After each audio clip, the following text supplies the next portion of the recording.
Swastiastu. Halo semuanya, perkenalkan kami kelompok dari kelas 12 MIPA 8, di mana pada video kali ini kami akan melakukan praktikum uji coba sel volta sederhana, yaitu menghidupkan lampu LED dengan menggunakan media buah yang mengandung vitamin C. Adapun sebelum melakukan praktikum lebih lanjut, izinkan kami untuk memperkenalkan diri terlebih dahulu, dimulai dari rekan saya, absen terkecil. Halo semua, perkenalkan apa itu penjabarannya nama saya. Perkenalkan, nama saya Devita Alda Pratista, absen 5. Halo semuanya, nama saya Kadek Dipati Dayata Sutisna, nomor 11. Perkenalkan, nama saya Angga Forma Anastatika, nomor 28.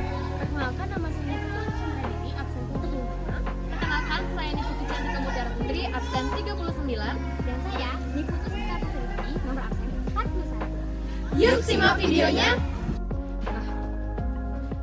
Nah, halo semuanya. Jadi sebelum kita memulai untuk praktikumnya, alangkah baiknya kita mengetahui apa itu sel volta. Nah, sel volta sendiri yaitu adalah satu bagian dari yang namanya sel elektrokimia. Sel elektrokimia adalah suatu sel yang memiliki dua elektrode, yaitu sel katode dan anode.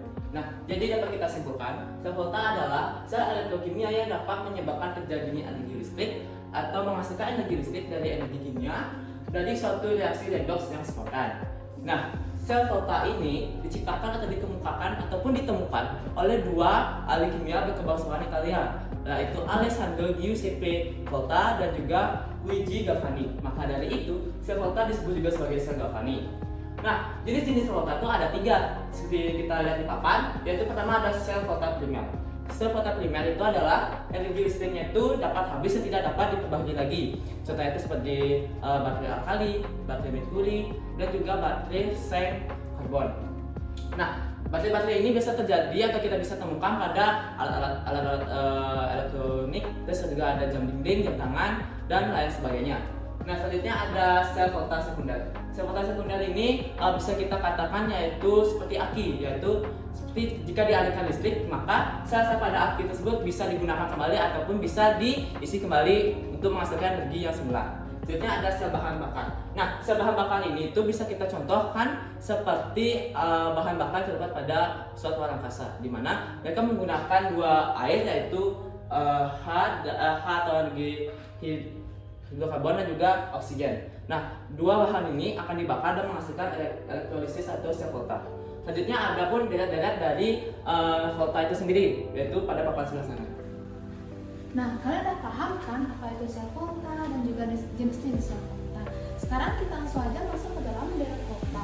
Dalam sel volta terdapat suatu unsur logam yang diurutkan berdasarkan harga energi potensialnya yang besar dan juga urutan unsur logam yang semakin mudah untuk direduksi.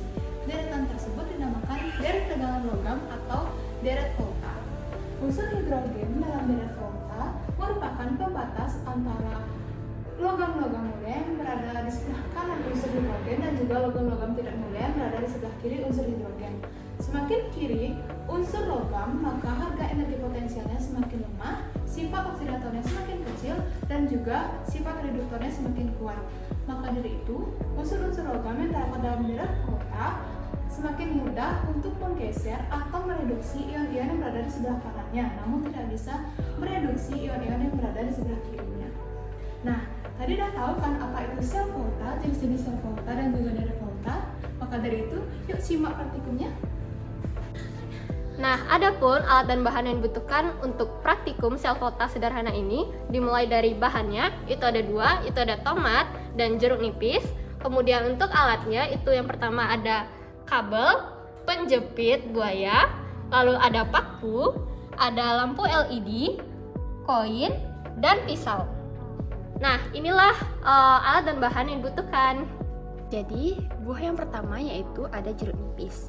Langkah yang pertama yaitu kita iris bagian sebelah sini agar koin bisa masuk, seperti ini. Kemudian kita ambil koin, lalu tancapkan ke irisan yang telah kita iris tadi. Seperti ini. Kemudian di bagian sebelah sini kita tancapkan paku.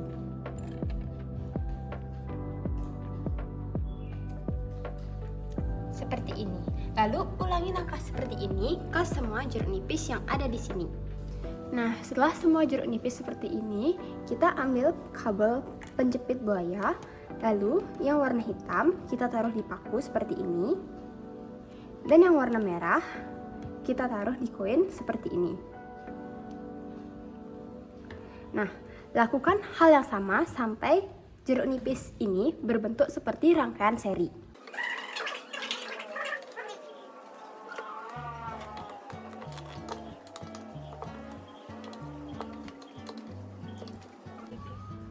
Nah, ini dia nyala lampu dengan 4 buah jeruk nipis. Terlihat lampu tidak menyala atau mati. Nah, jadi ini kondisi lampu ketika kita menggunakan 5 buah jeruk nipis. Ternyata terlihat lampu juga masih bisa menyala.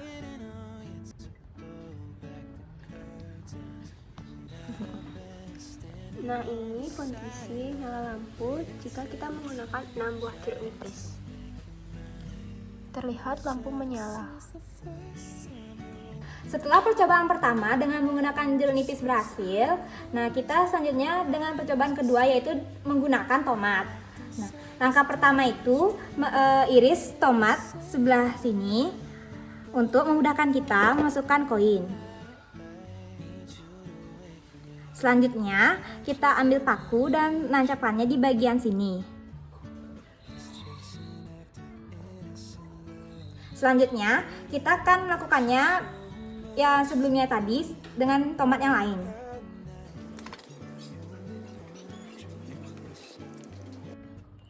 Nah, setelah tomat berbentuk seperti rangkaian seri, kita ambil lampu LED-nya.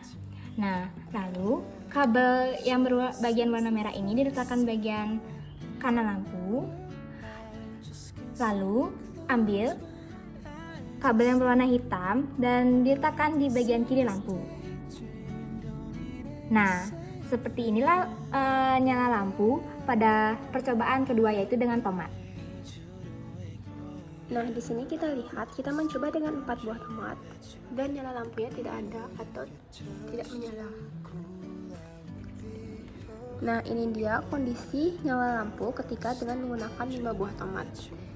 Terlihat lampu tidak menyala atau lampu mati. Nah, ini dia kondisi lampu dengan 6 buah tomat. Terlihat lampu masih belum bisa menyala. Pada percobaan pertama, yaitu dengan menggunakan jeruk nipis, dapat diketahui bahwa jeruk nipis berhasil menghidupkan lampu LED dengan kuat nyala lampu yaitu terang. Listrik dapat dihasilkan dari buah jeruk nipis karena saat rangkaian kabel dan lampu berhubungan dengan sempurna, terjadi reaksi dadok spontan dalam rangkaian kabel tersebut. Energi yang dibebaskan dalam reaksi dadok spontan tersebut dapat digunakan untuk melakukan kerja listrik. Dadok sendiri merupakan singkatan dari reduksi dan oksidasi yang menjelaskan berubahnya kadar reduksi atom-atom dalam sebuah reaksi kimia. Oksidasi pada buah terlihat ketika buah yang segar menjadi layu.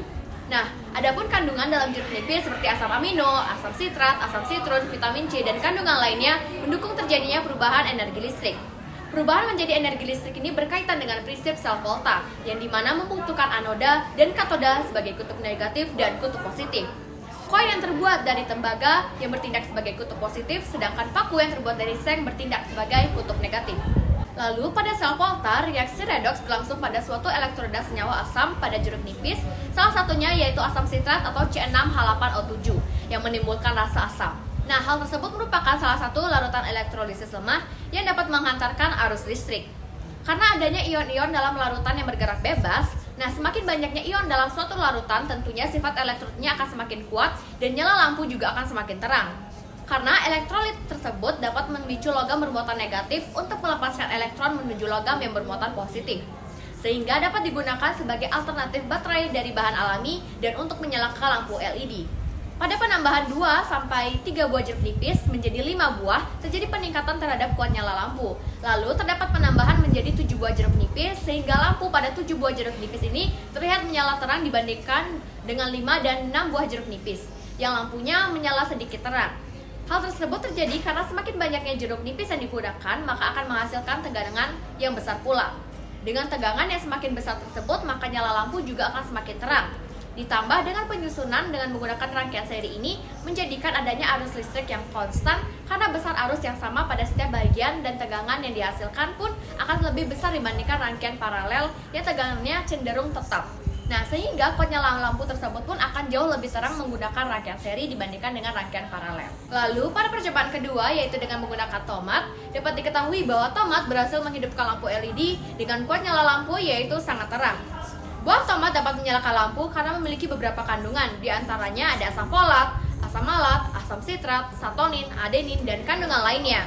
Senyawa asam yang dikandung dapat mengantarkan energi listrik karena salah satunya yaitu asam sitrat termasuk ke dalam salah satu elektrolit lemah, sehingga dapat memicu logam yang bermuatan negatif untuk melepaskan elektron menuju logam yang bermuatan positif.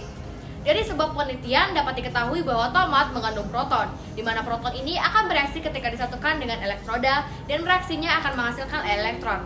Nah, elektron inilah yang akan menghasilkan aliran listrik dan hasilnya bisa menyalakan lampu LED. Pada penambahan buah tomat dari 2 hingga 3 buah tomat menjadi 7 buah tomat, terjadi peningkatan arus listrik sehingga pada 7 buah tomat ini lampu dapat menyala. Sama seperti buah jeruk nipis yang dirangkai dengan menggunakan rangkaian seri, pada percobaan kedua ini dengan menggunakan tomat juga dirangkai dengan menggunakan rangkaian seri.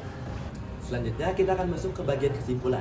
Dapat disimpulkan bahwa kedua buah yang kami pakai yaitu tomat dan jeruk nipis dapat menghasilkan arus listrik. Hal ini dikarenakan senyawa asam yang terkandung dalam kedua buah tersebut. Senyawa asam yang terkandung pada tomat dan jeruk nipis adalah asam sitrat yang dapat membuat atau menghantarkan arus listrik. Hal ini sesuai dengan prinsip sel volta, yaitu perubahan reaksi kimia menjadi arus listrik. Ketika kedua kutub, yaitu kutub positif dan kutub negatif dihubungkan dengan kabel dan di antaranya terdapat lampu LED, maka dengan adanya ion-ion dapat menghasilkan arus listrik dan dapat menghidupkan lampu LED. Semakin banyak kandungan asam yang terdapat dalam buah, maka arus listrik yang dihasilkan akan semakin besar. Begitu pula jika kita menggunakan semakin banyak buah, maka arus listrik yang dihasilkan semakin besar dan nyala lampu akan semakin terang. Namun hal ini belum bisa dapat dijadikan alternatif karena hasil arus listrik dari penggunaan baterai akan lebih besar daripada penggunaan buah ini. Begitu pula arus listrik yang dihasilkan dari buah ini tidak akan bertahan lama. Nah, sekian kesimpulan dari kelompok praktikum kami.